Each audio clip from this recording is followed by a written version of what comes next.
Hello guys, আসসালামু আলাইকুম। আমি শারমিন। আশা করি সকলেই ভালো আছেন। আলহামদুলিল্লাহ, আমিও খুব ভালো আছি। আজকে আবার একটা নতুন ব্লগ নিয়ে চলে আসলাম আপনাদের মাঝে। দেখেন, আমি সকালবেলায় উঠে বিছানা গুছিয়ে ঘরটা ঝাড়ু দিয়ে এই যে দুয়ার ঝাড়ু দিয়ে নিচ্ছি। দরজা ঝাড়ু দিয়ে আমি প্লেটগুলো ধুয়ে নিয়ে এখন রান্না করতে চলে এসেছি। এই যে আমি আজকে সকালবেলা চাউলের রুটি আর মুরগির মাংস রান্না করব।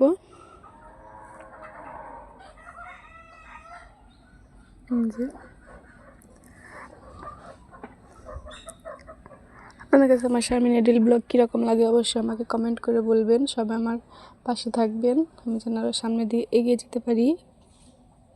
সবাই আমার চ্যানেলটাকে সাবস্ক্রাইব করবেন, লাইক করবেন, শেয়ার করবেন, কমেন্ট করবেন।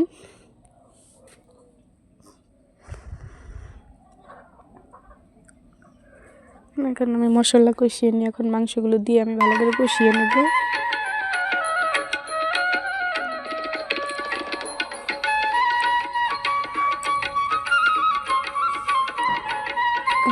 ভালো করে কষিয়ে নিচ্ছি।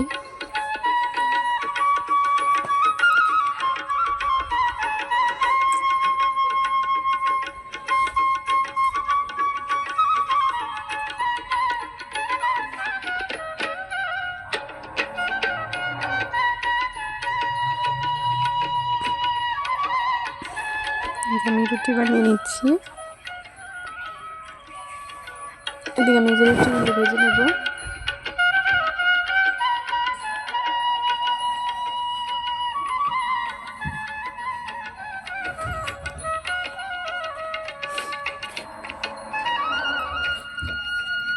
দেখেন, আমার মাংস রান্না যারা সকলে খেয়েছে। এদিকে দেখেন, রুটি আমার বানানো শেষ হয়ে গেছে, ভাজাও শেষ হয়ে গেছে। ফাইনালি এখন খেয়ে দিয়ে চলে আসলাম একটু এই যে বাইরে রেডি হয়ে চলে যাচ্ছি, টাঙ্গাইল যাব।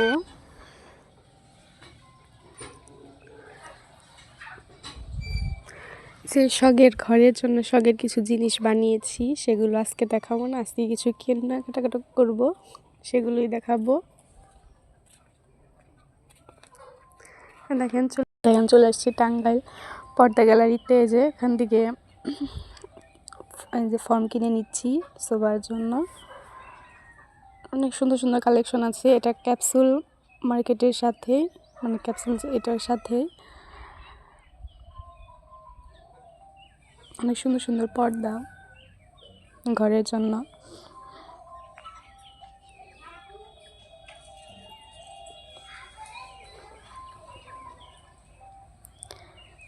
দেখেন, এদিকে আমরা কোন কালারটা নেব সেটা আমরা চয়েস করে ফেলেছি। এদিকে আরও কেনাকাটা, আমার ছেলে স্ট্রবেরি কিনলো, স্ট্রবেরি খাবে বলতেছে। আরও কেনাকাটা করেছি ক্যাপসুলের ভিতরে। যে আমরা এখন চলে আসতেছি বাড়ির দিকে। দেখেন, বাড়িতে চলে এসেছি। দেখেন কি কিনেছি সেগুলো আপনাদের মাঝে শেয়ার করছি। ছেলের জন্য এই যে গেঞ্জি, তারপরে জিন্সের প্যান্ট, ভাগ্নির জন্য একটা টপস, আর এই যে ফর্ম, কাবার, একটা বালিশ এনেছি আপনাদের ভাইয়ার জন্য। কারণ সে বাড়িতে আসলে এই আমাদের যে বালিশ আছে ওগুলো শুতে পারে না, কারণ বিদেশ থেকে নরম বালিশে শুয়ে অভ্যাস। দেখেন, এগুলোই আজকে এই যে। আপনার কাছে কীরকম লেগেছে অবশ্যই আমাকে কমেন্ট করে বলবেন। আজকে পর্যন্ত সবাই ভালো থাকবেন। আল্লাহ হাফেজ।